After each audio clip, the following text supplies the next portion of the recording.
बिस्मिल्लाहिर्रहमानिर्रहीम। अस्सलाम वालेकुम। मैं दुश्मन की दो पोस्टों के दरमियान से गुजर कर आया था।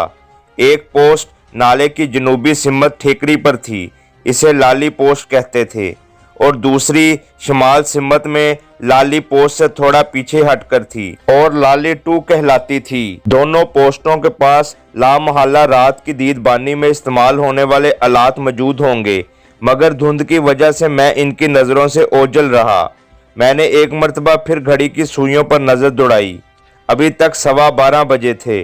टाइम रींग रींग कर गुजर रहा था। मेरे चाहने से टाइम की रफ्तार तेज़ नहीं हो सकती थी। मौसम इसी तरह साफ़ व शफाफ था, बल्कि इक्का दुक्का नज़र आने वाले बादल भी आसमान से गायब हो गए थे। अब तो मैं यही दुआ मांग सकता था कि या इलाही दुश्मन को ही चंद घंटों के लिए अंधा कर दे, लेकिन उस वक्त मेरी दुआएं बिल्कुल ही बेअसर साबित हुईं।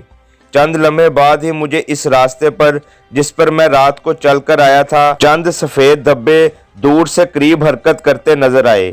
मेरे छुपने का सवाल ही पैदा नहीं होता था और ना ही मैं भाग सकता था। हथियार के नाम पर मेरे हाथ में सिर्फ आइस स्टिक थी, यानी बर्फ पर चलने के लिए मददगार छड़ी। SMG या राइफल के मुकाबले में ये ऐसे ही थी जैसे हाथी के मुकाबले में चींटी। दुश्मन अगर खाली हाथ होते तो उनसे लड़कर भागने के चांस मौजूद थे, मगर सवाल ये था कि मैं भागकर कहाँ जाता। मेरे पाँव के निशान दुश्मन को खींचकर मेरी तरफ ला रहे थे। एक ख्याल के तहत मैंने जल्दी जल्दी अपने पिट्ठू की तलाशी ली, लेकिन उसमें ऐसी कोई चीज़ मौजूद नहीं थी जिससे दुश्मन मेरे मुल्क के खिलाफ कोई फ़ायदा उठा सकता। मेरी जेब के अंदर मेरे हाथ का बना हुआ नक्शा और घर से आने वाले दोनों खत मौजूद थे। नक्शा और कमांडो एड्रेस वाले खत का लिफाफा मैंने पुर्जे पुर्जे कर दिया और दांतों से चबाकर बर्फ में फेंक दिया, क्योंकि मैं नहीं चाहता था कि दुश्मन को मेरे कमांडो होने का पता चले। आने वाले जल्द ही करीब पहुंच गए। उनकी तादाद 5 थी और तमाम ने हाथों में SMG गन्ने पकड़ी हुई थीं। इंडिया की फ़ौज में आम तौर पर जर्मनी की बनी हुई राइफल इस्तेमाल होती है, जिसे G2 कहते हैं।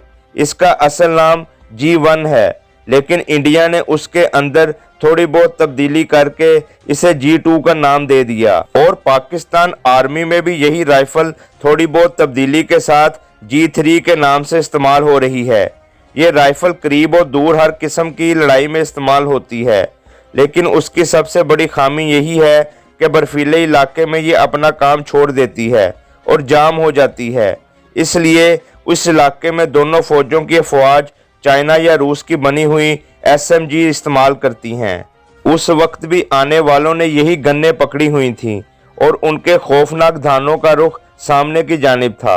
उनके साथ मुज़ाहमत करना लाहासिल था, इसलिए उनके नज़दीक पहुंचने से पहले मैं दोनों हाथ उठाए उनके सामने पहुंच गया। तमाम मुझसे 50-60 गज दूर रुक गए। इसी तरह हाथ उठाए इधर आ जाओ, उनमें से एक दुरुस्त लहजे में बोला, और मैं आहिस्ता रवि से उनकी तरफ चल पड़ा। तमाम ने अपनी गनों का रुख मेरी जानिब किया हुआ था और मेरी हल्की सी बेकायदगी पर वो फायर खोलने के लिए तैयार खड़े थे, लेकिन मेरा इस किस्म का कोई इरादा नहीं था। उनके करीब जाकर मैं रुक गया। रवि, उसकी तलाशी लो, मुझे बुलाने वाला अपने साथी से बोला। गालबन वो उनका सीनियर था। उसके रैंक का अंदाज़ा लगाना मेरे लिए मुश्किल था, क्योंकि बर्फानी लिबास की वजह से उसका रैंक नज़र नहीं आ रहा था। यूं भी इस इलाके में वर्दी का इस्तेमाल नहीं होता। ज़्यादातर लोग ट्रैक सूट वगैरह इस्तेमाल करते थे। अलबत्ता चेहरे मोहरे से वो सूबेदार ही लगता था। बाद में मेरे अंदाजे की तस्दीक भी हो गई।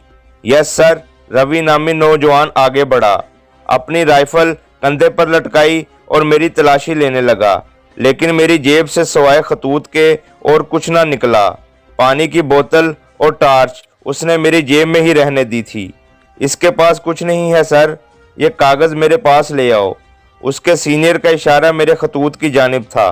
वो खतूत लेकर अपने सीनियर की जानिब बढ़ा तो मैं बोला, मैं अपने हाथ नीचे कर सकता हूँ? कर लो, वो मुख्तसरन बोला, और मैंने अपने हाथ नीचे कर लिए। दोनों खत पढ़कर उसने एक लंबी सांस खींची और बोला, तो तेरा नाम उमर जान है, सामान वगैरह नहीं है तेरे पास?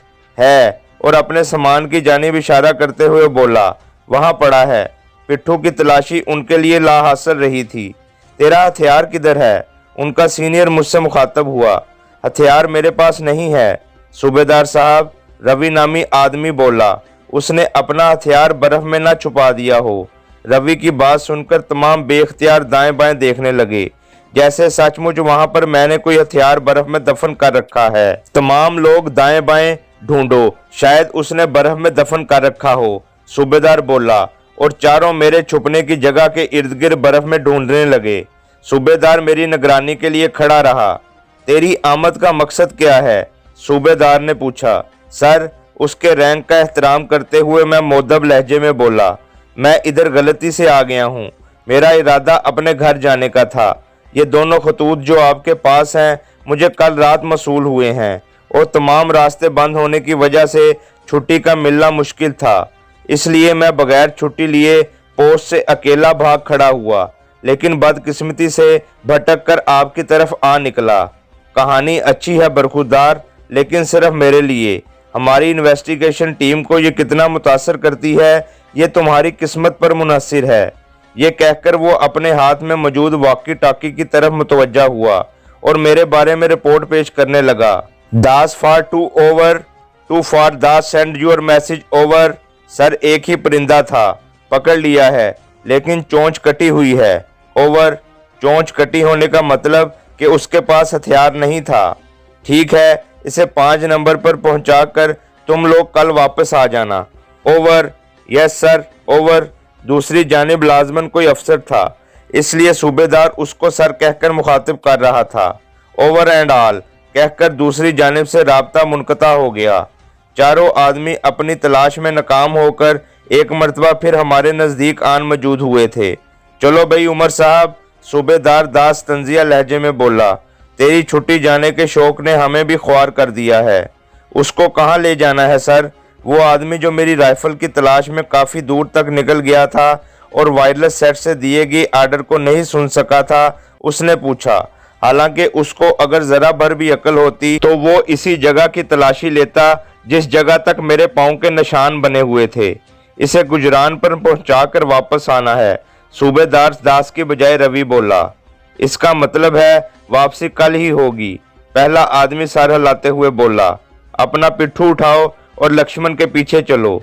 सूबेदार दास मुझसे मुखातब हुआ और मैं अपने पिट्ठू की जानिब बढ़ गया, जबकि लक्ष्मण नामी शख्स गुजरान पोस्ट के रास्ते पर चल पड़ा।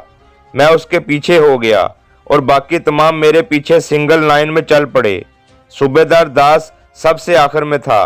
चलते चलते मैंने घड़ी पर निगाह दौड़ाई, 3 बजने वाले थे। हम शाम तक चलते रहे। रास्ते में चढ़ाइयों की बानिस्बत उतराइयाँ ज़्यादा आई थीं, इसलिए हम काफ़ी फासला तय कर चुके थे। बादल टुकड़ियों की सूरत आसमान पर जमा होना शुरू हो गए थे और हल्की हल्की हवा चलने की वजह से इकट्ठे होते जा रहे थे। बर्फ़ पिछले दिन की निस्बत सख्त हो गई थी, इसलिए पाँव बहुत ज़्यादा गहराई में नहीं उतर रहे थे। एक सीधी चढ़ाई के करीब जाकर हमारा गाइड रुक गया। क्या बात है मोहन? सूबेदार दास ने चलाकर पूछा। रास्ते में हमारे गाइड बदलते रहे थे और उस वक्त लक्ष्मण के बजाय मोहन नामी जवान हमारा गाइड था। सर, इस जगह एवोलांच यानी बर्फानी तोदा गिरने का खतरा है, मोहन बोला। अगर इजाज़त हो तो फायर करके तसल्ली कर लें। बाज़ औक़ात बर्फानी तोदे को तहरीक देने के लिए हल्की सी आवाज़ की ज़रूरत होती है, इसलिए ऐसी हसास जगहों पर आर्मी अमूमन किसी भी हथियार का फायर करती है और बर्फानी तोदा अगर गिरने वाला होता है तो गिर पड़ता है। नहीं, इस जगह कोई ख़ास ज़रूरत नहीं, सूबेदार दास ने नफ़ी में सर हिलाते हुए कहा और मोहन एक मरतबा फिर चल पड़ा। मैं भी उसके पीछे हो लिया। सारी रात के सफ़र और फिर दिन को भी आराम ना मिलने के बायस मैं थकावट सख्त महसूस कर रहा था और मेरा दिल चाह रहा था कि आराम किया जाए, लेकिन दुश्मन के सामने मैं इस किस्म की कोई कमज़ोरी जाहिर नहीं कर सकता था। बर्फानी तोदे के मुतल्लिक सुनकर मेरी आंखें चारों तरफ घूम रही थीं, जहां बर्फानी तोदा गिरने की सूरत में बजा जा सकता। तमाम लोग खामोशी से चढ़ाई चढ़ रहे थे, हालांकि रास्ते में उनके मुंह किसी भी जगह बंद नहीं हुए थे और वो सारे रास्ते मुझे कोसने के साथ साथ पाकिस्तान आर्मी का भी मजाक उड़ाते रहे थे। मजाक उड़ाने में लक्ष्मण नामी आदमी पेश रहा था। पाक आर्मी के मुतल्लिक सैकड़ों लताइफ और बेसरूपा बातें इसे अजबर थीं, जिन्हें वो सारे रास्ते मुंह से उगलता रहा था, जबकि मेरी कोशिश यही थी कि दाएं बाएं के मुनाज़र देखने में मशगूल रहूं और इनकी बातों को ना सुनूं। लेकिन ये समाज बड़ी जालिम होती है और ऐसी बातें जो आप नहीं सुनना चाहते उनको सुनाने में कोशा रहती है। चढ़ाई काफ़ी मुश्किल थी, इसलिए हमारी रफ्तार बहुत सुस्त हो गई थी। इन तमाम की बातों से मुझे अंदाज़ा हुआ कि इस चढ़ाई के बाद गुजरान तक कोई काबिल ज़िक्र चढ़ाई नहीं थी। हम इस चढ़ाई के दरमियान तक ही पहुंच पाए थे कि अचानक एक तेज़ गड़गड़ाहट सुनाई दी। ये आवाज़ मेरे कानों के लिए नामानूस नहीं थी। टॉप 3 पर रहते हुए मैंने ये आवाज़ कई मरतबा सुनी थी और ये बिलाशुबा इस आफत की आवाज़ थी जिसे बर्फानी तोदा कहते हैं। इसकी हलाकत आफरीनी से सिर्फ वही लोग वाकिफ़ होंगे जिनको बर्फानी इलाके में रहने का इत्तफाक हुआ हो। इसमें फंसना 99% मौत थी। तेरा बेड़ा गर्क जाए मुसले, लक्ष्मण इस नाजुक टाइम में भी मुझे कोसने से बाज ना आया। मैं सारे रास्ते किसी ऐसी जगह की तलाश में रहा था जहां बर्फानी तोदा गिरने की सूरत में बचा जा सके। उस वक्त मेरी नज़र किसी ऐसी ही जगह की तलाश में थी, मगर इर्द गिर्द कोई ऐसी जगह मौजूद नहीं थी। गड़गड़ाहट की आवाज़ सुनते ही मैंने सबसे पहला काम तो ये किया कि अपना पिट्ठू अपने कंधों से निकाल फेंका। उसके होते हुए मैं अपना दिफा खुलकर नहीं कर सकता था। उस वक्त मेरे दिमाग में सीनियर इंस्ट्रक्टर मेजर आफ्ताब की हदायत ताज़ा हो गई थीं। जवानों, किसी भी मौके पर घबराना नहीं। जब भी कभी कोई ऐसी सूरत हाल में फंसो, हरकत में रहना है और इस तरह हाथ चलाना है जैसे तैराकी की जाती है। मैं भी नीचे की तरफ दौड़ा और जैसे ही बर्फ़ की बौछार मुझ पर पड़ी, मैं जिस्म ढीला छोड़ते हुए तैराकी के अंदाज में हाथ चलाने लगा। वो तमाम बजाय किसी हरकत के ज़ोर ज़ोर से अपने भगवान और राम को पुकारते रहे, मगर एक दो आवाज़ों के बाद बर्फानी तोदे ने उनकी आवाज़ें बंद कर दी थीं, या शायद मेरी समातों पर ही मोहर लगा दी थी। वो बुलंदी जिस तक पहुंचने के लिए हमें घंटा भर लगा था, बर्फानी तोदे ने मिनट से भी कम अरसे में हमें वापस तह में पहुंचा दिया। नीचे गिरते ही मैंने अपनी हरकत बंद नहीं की थी, बल्कि इसी तरह हरकत में ही रहा। अपने चेहरे और जिस्म के लिए मैंने काफ़ी जगह बना ली थी। सबसे पहले अपने चेहरे और जिस्म से बर्फ़ को दूर धकेलो। मेरे इंस्ट्रक्टर की आवाज़ उस वक्त भी मुझे इतनी ही वाज़िया सुनाई दी जितनी बर्फानी तोदे की हलाकत खेजी से बचने के तरीके के बारे लेक्चर देते वक्त सुनाई दी थी। उसके बाद आहिस्ता से थूको। अगर थूक वापस तुम्हारे मुंह पर गिरता है तो समझ लो कि तुम्हारा मुंह ऊपर है। उसके बरखिलाफ होने का मतलब है तुम्हारा मुंह नीचे है। बर्फानी तोदे में कई ऐसे लोग भी फंसकर हलाक हो चुके हैं जिन्होंने अपनी कोशिशें तर्क नहीं की, लेकिन बजाय ऊपर आने के नीचे ही नीचे बर्फ खोदते रहे। नतीजे में मौत इनका मुकद्दर बनी। इसलिए सबसे पहले आप अपनी कोशिश की सिमत का तयन करें। मैंने आहिस्ता से थूका। मेरा थूक मेरे चेहरे पर ही गिरा। मैं समझ गया कि मेरा चेहरा ऊपर की सिमत है। मैंने उसके बाद अपने उस्ताद से रहनुमाई हासिल की। अपनी तवानाई ज़ाया नहीं करनी। सबसे पहले अपना एक हाथ ऊपर की तरफ सीधा करो। अगर तुम्हारे ऊपर बर्फ़ कम हुई तो हाथ बर्फ़ से बाहर निकल जाएगा, वरना चेहरे के सामने बर्फ़ खोद कर नीचे डालते जाओ और आहिस्ता आहिस्ता आगे बढ़ते जाओ। तेज़ी की सूरत में ज़्यादा ऑक्सीजन ज़ाया होगी और शायद तुम सुराख में मौजूद तमाम ऑक्सीजन ख़त्म करके दम घुटकर मर जाओ। मैंने अपना बायां बाजू ऊपर उठाया। बर्फ़ गिरने की वजह से काफ़ी सख्त हो गई थी, लेकिन मेरे हाथ को आगे बढ़ने से ना रोक सकी। ये महसूस करके मैं खुश हुआ कि मेरा हाथ कलाई के ऊपर से आज़ादाना हरकत कर रहा था। मैंने हाथ जैसे ही अंदर खींचा, ताज़ा हवा का झोंका भी उसके साथ ही अंदर आया। चंद लम्हों बाद ही मैं अपने हाथों के बनाए हुए सुराख से बाहर निकल आया था। बाहर निकलने के बाद लक्ष्मण को पागलों की तरह हरकत करता देखकर मैं हैरान रह गया। उसके दोनों हाथ खाली थे और वो कभी एक जगह और कभी दूसरी जगह से खुदाई करके अपने साथियों को तलाश कर रहा था। खुदाई के साथ वो जोर जोर से आवाज़ें भी दे रहा था और इसकी आवाज़ से ही मैंने इसे पहचाना था।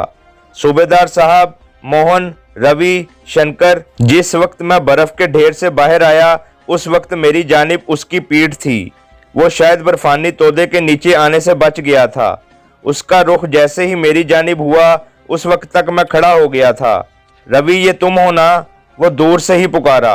रवि नामी आदमी भी बिल्कुल मेरी तरह ही लंबा तड़ंगा था, इसलिए इसे मुझ पर रवि का शुबा हुआ। ये मैं हूँ मिस्टर लक्ष्मण।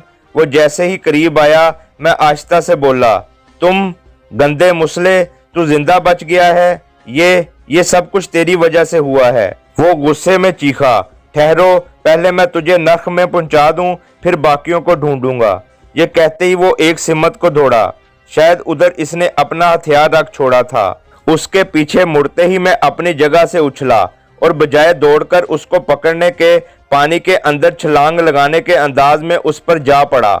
मैं चूंकि इससे ज्यादा बुलंदी पर था, इसलिए इतने भारी लिबास के बावजूद मुझे छलांग लगाने में दिक्कत ना हुई। उसके मुंह से बेख्तियार कराह खारिज हुई। मुझे पता था कि अगर वो हथियार हासिल कर लेता तो बगैर तखीर के पूरी मैगजीन उसने मुझ पर खाली कर देनी थी। नहीं मिट्ठू, अब तेरी बारी खत्म हो गई है। मैं इसे गिरेबान से पकड़कर खड़ा करते हुए तल्ख लहजे में बोला। सीधा होते ही उसने दोनों हाथों से मेरा गला दबोचने की कोशिश की, मगर मेरा भरपूर थप्पड़ खाकर बर्फ पर जा गिरा। उसके अंदाज से मुझे पता चल गया था कि वो सिर्फ हथियार चलाने की हद तक ही ट्रेंड शुदा है। खाली हाथों शायद वो आम आदमी पर भी काबू ना पा सकता। मेरा थप्पड़ खाकर उसने दोबारा उठने की कोशिश नहीं की थी। नीचे झुककर मैंने एक मर्तबा फिर इसे गिरेबान से पकड़ा और सीधा खड़ा कर दिया। हाँ लक्ष्मण, अब बताओ, पाकिस्तान आर्मी हिजड़ों का ग्रुप है या इंडियन आर्मी? मुझे मारकर तुम जिंदा नहीं बच सकते। वो धमकी देने से बाज ना आया। जिंदगी और मौत मेरे अल्लाह के हाथ में है गधे। तेरे जैसे अहमक ना जिंदगी ले सकते हैं और ना ही जिंदगी दे सकते हैं। मैं इस सारे इलाके से वाकिफ हूँ, तुझे तेरे इलाके तक पहुंचा सकता हूँ। उसने एक और चाल चली, या शायद सचमुच वो इस इलाके से वाकफियत रखता था। मुझे तेरे जैसे किसी कमीने की मदद की जरूरत नहीं। ये कहते ही मैंने इसे अपनी सिमत खींचा। दूसरे ही लम्हे इसकी गर्दन मेरे बाएं बाजू के शिकंजे में थी और कटाख की आवाज के साथ ही वो मुर्दा छिपकली की तरह मेरे हाथों में झूल गया। इसकी तलाशी लेने पर मुझे इसकी जेबों से एक फालतू मैगजीन, थोड़ी नकदी और चंद फोटो मिले। फोटो मैंने वापस उसकी जेब में डाल दिए थे। अलबत्ता पैसे और मैगजीन अपनी जेब में डाल ली और फिर इसे घसीटकर इसी गड्ढे में डाल दिया जिससे मैं खुद निकला था। गड्ढे को बर्फ से पाट कर मैं इसका हथियार तलाश करने लगा। थोड़ी सी तलाश के बाद मुझे इसका हथियार मिल गया। अपना पिट्ठू मुझे तलाश करने पे भी ना मिला, हालांकि उसकी मुझे अशद ज़रूरत थी। उसके बगैर खुराक की ज़रूरियात का पूरा करना मुश्किल हो जाता। बहरहाल मैं पिट्ठू के लिए वहाँ खुदाई नहीं कर सकता था और मेरे लिए इस जगह का जल्द अज जल्द छोड़ देना नहायत ज़रूरी था। आसमान पर बादलों की हुक्मरानी थी। सितारे बिल्कुल नज़र नहीं आ रहे थे। ऐसी सूरत में सिमतों की पहचान मेरे लिए मुश्किल हो गई थी। मैं सिर्फ अंदाज़ा ही लगा सकता था और अंदाजे से ही एक सिमत को बढ़ गया। मैंने कोशिश की कि जिस रास्ते पर हम चलकर आए थे इससे थोड़ा हटकर चलूं। अलबत्ता सिमत वही बरकरार रखी, क्योंकि इसी तरफ चलते हुए मैं जल्द अज जल्द इंडिया की हदूद पार कर सकता था। पोस्ट से चलते वक्त पानी की जो बोतल मैंने जेब में डाली थी वो अब तक मेरी जेब में ही थी। बोतल निकाल कर मैंने 2 घूंट पानी पिया, बल्कि पानी पीने के बजाय मैं बर्फ चबाना ही कहूँ तो ज्यादा बेहतर होगा, क्योंकि पानी उस वक्त तक बर्फ में तब्दील हो चुका था। अलबत्ता बर्फ मीठी थी कि इसमें वाफर मिकदार में चीनी हाल थी। थकन और भूख से मेरा बुरा हाल था, लेकिन मैं चलने पर मजबूर था। अपनी जिंदगी से मोहब्बत से ज्यादा फिक्र मुझे घर की थी। मुझे अंदाजा था कि जल्द अज जल्द घर पहुंचो से चचा जान की क्या मुराद थी। गंडापुरों के दरमियान जितनी आसानी से दुश्मनी शुरू होती है, इसका ख़त्म होना इतना ही मुश्किल होता है। ख़ानदान के ख़ानदान दुश्मनी की भेंट चढ़ जाते हैं। उनके सख्त दिलों में अगर कोई अच्छाई थी तो सिर्फ इतनी कि औरतों पर हाथ नहीं उठाते थे, लेकिन गोली और आग किसी औरत को नहीं पहचानती, क्योंकि कई दफ़ा ऐसा भी हुआ कि मुखालफिन के घर को आग लगा दी गई, जिसके बाइस औरतें और बच्चे तक जल गए थे। मुख्तलिफ किस्म के अंदेशों और वसवसों में मैं घिरा आहिस्ता आहिस्ता चलता रहा। गर्म जैकेट और पजामा पिट्ठू में रह गया था, इसलिए 10-15 मिनट से ज़्यादा आराम के लिए रुकना मेरे लिए मुमकिन नहीं था। मुझे चलते हुए बमुश्किल घंटा सवा घंटा ही हुआ होगा कि हल्की हल्की बर्फबारी शुरू हो गई। मैंने अपना सफ़र जारी रखा कि रुकने का मतलब मौत था, और बर्फ़ की मौत आग में जलने से भी ज़्यादा भयानक होती है। बर्फबारी आहिस्ता आहिस्ता तेज़ होती गई। आगे जाके रास्ता दो अतराफ में तकसीम हो गया। कुछ देर वहाँ ठहर कर मैंने अल्लाह का नाम लिया और एक सिमत मुंतखब करके चल पड़ा। रास्ता तकरीबन हमवार ही था। अचानक मुझे दूर से हल्की सी रोशनी की झलक दिखाई दी। ये इंडिया की ही कोई पोस्ट हो सकती थी। मैंने अपना रुख रोशनी की जानिब मोड़ लिया कि खाने की कोई सबील की जाए। रास्ता बतदरीज ऊपर को उठना शुरू हो गया था। नाले की शुमाली सिमत एक काफ़ी ऊंची ठेकरी थी, वहीं से रोशनी की शुआएं फूट रही थीं। मुझे ये पार्टियों के लिए रास्ते में कायम की गई चौकी महसूस हो रही थी। बाद में मेरा अंदाज़ा बिल्कुल दुरुस्त साबित हुआ था। इस किस्म की चौकियों पर संतरी बहुत ज़्यादा मुस्तैदी से ड्यूटी नहीं देते, और वैसे भी मौसम इस किस्म का था कि संतरी का चौकस रहना अज़हद मुश्किल था। लेकिन इसके बावजूद ठेकरी के ऊपर चढ़ते वक्त मैंने एहतियात से काम लिया। रोशनी खिड़की में लगे एक शीशे से निकल रही थी। यह शीशा गालबन संतरी की दीदबानी के लिए इस्तेमाल होता था। चढ़ाई चढ़ते ही मैं बर्फ पर लेट गया और क्रॉलिंग करता हुआ रहायशी कमरे की सिमत बढ़ गया। नरम बर्फ के अंदर क्रॉलिंग का अपना ही लुत्फ है, लेकिन वो ऐसा वक्त नहीं था कि मैं वो शुगल जारी रख सकता। जैसे ही मैं इमारत के नज़दीक पहुंचा, मुझे दाखिली दरवाज़ा दिखाई दिया। रोशन खिड़की और दरवाजे के माबैन 10 फुट के करीब फासला था। कुछ और नज़दीक जाने पर मुझे रेडियो पर नशर होने वाले वो गाने भी सुनाई देने लगे जो लाजमन संतरी सुन रहा था। मैं आहिस्ता से ज़मीन से उठा और राइफल को दाएं हाथ में पकड़कर एकदम दरवाज़ा खोलकर अंदर दाखिल हुआ। ये एक छोटी सी गैलरी थी जिसमें तेल के कैन के ऊपर रखा रेडियो बज रहा था। एक लालटेन दीवार के साथ टिकी हुई थी। संतरी गायब था। मुझे दूर से जिस खिड़की की रोशनी नजर आई थी वो रहायशी कमरे की खिड़की थी। दरवाजे के सामने बाथरूम था जिसमें मिट्टी का तेल का दिया जल रहा था। बाथरूम का दरवाज़ा खुला था। इसके अंदर कोई भी मौजूद नहीं था। मैं दबे कदमों अंदर की तरफ बढ़ा जहां किसी के बातें करने की मध्यम आवाज़ आ रही थी। मैंने दरवाजे से कान लगाए। कोई वायरलेस सेट पर बात कर रहा था। उसकी जोरदार आवाज़ दरवाज़ा बंद होने की वजह से मुझे नहायत मध्यम सुनाई दे रही थी। पार्टी के वापस पहुंचते ही मैं इतला दे दूंगा सर, ओवर। दूसरी जानिब से भी कुछ ऐसा ही कहा गया, लेकिन मुझे वाज़िया सुनाई ना दिया। ठीक है सर, ओवर, वो दोबारा बोला। दूसरी तरफ से शायद राब्ता ख़त्म कर दिया गया था। इसके बाद मुझे कोई आवाज़ ना सुनाई दी। जारी है।